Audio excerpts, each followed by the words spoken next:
Hi, welcome to this part of my review featuring Fight to Survive. If you haven't seen the other parts of my review, featuring this tabletop RPG, where you employ your martial arts to survive the mean streets of New Hope City while building a legacy, please check out the playlist in the description below. This time we are going to talk about the consequences of violence, starting with health.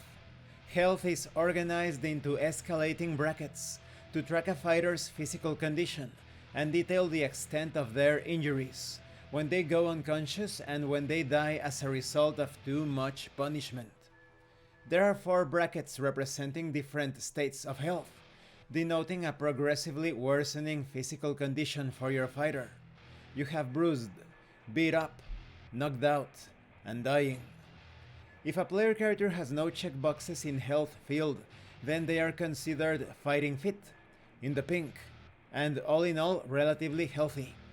If they have lots of checkboxes filled in health, then they are roughed up, injured in a bad way. If they take enough ticks of damage to exceed the health chart, they are dead. Life has left their body. You need a new character. The first, second, and third checkboxes of each bracket of health have different meanings. The first box in each bracket of health typically has no permanent nor lasting injury. The second box in each bracket signifies serious injury, like open wounds or broken bones. The third box in each bracket of health represents a potential permanent or semi-permanent injury, a broken wrist, a slipped disc, a lost eye, and so on.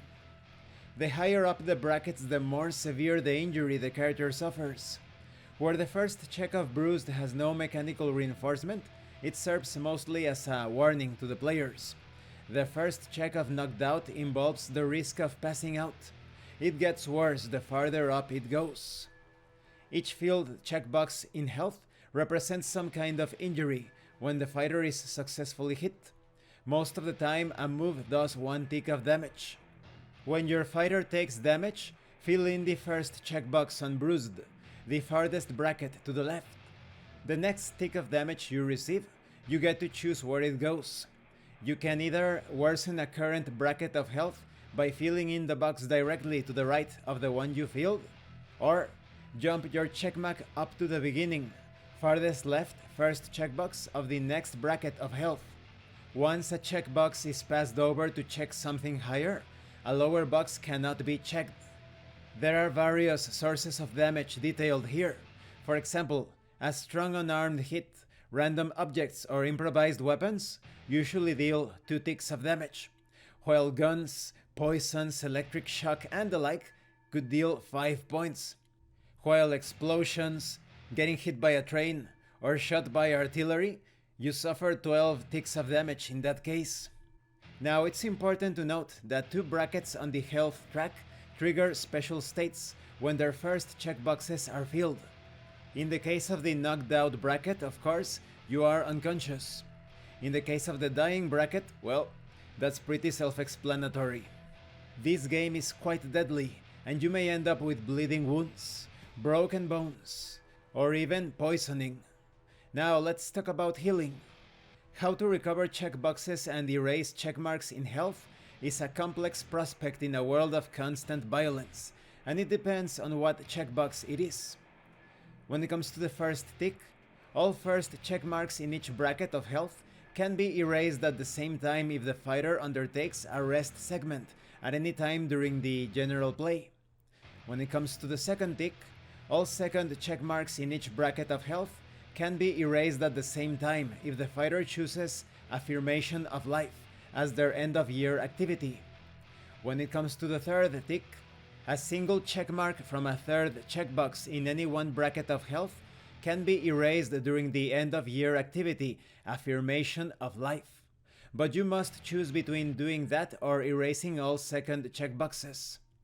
If you find your fighter is bogged down by lasting field checkboxes, you can't ever find time to heal, there is another option. Between years, you can choose any field checkbox in a bracket of health, destroy it, and erase all other checks, accepting a permanent injury. Just like checkboxes destroyed from aging, this can never be recovered. Now, when it comes to tending, to tend means to stall the advancement of KO or knocked out, or even dying. Any player character may tend to a knocked out character to rouse them. Tending to a dying player character delays death to the next segment and must be done by a doctor. If a dying player character exacerbates their injuries by doing something physically strenuous, such as fighting for more than one round, then the tended status is revoked and they are again dying. When it comes to treating, treatment saves you from dying. Surgery, drugs, and other complex medical practices are considered treatment. Before an injury can be treated, it must be tended, unless it is being done in a hospital. A doctor is required to treat injuries except for the administration of the antidote to poison, which can be done by anyone. Only once treated can the player character begin to heal in a heal segment. An important part of the fight game is the cutter, who will patch you up. Player characters would be wise to befriend even the crudest surgeon, or to pursue medical comforts. If the medical comfort that treated a dying player character is only equal to and does not exceed their field health checkboxes, then the dying player character enters a coma. It's also important to consider that, while at a hospital or similar facility, injuries skip treated and get tended. All injured fighters can be tended at the same time, within the same segment. And this concludes this part of the review. In the next part, we are going to talk about hardship. What really hurts the fighter's heart in an emotional way. So this game makes it quite clear that you cannot just go out and have stupid fights. You have to pick your fights. Just like in real life, precious time can be wasted if you are too severely injured. You may end up spending a lot of money on treatments. You could even end up dead. So make sure that you always have the greatest advantage when carrying out your battles for a just cause.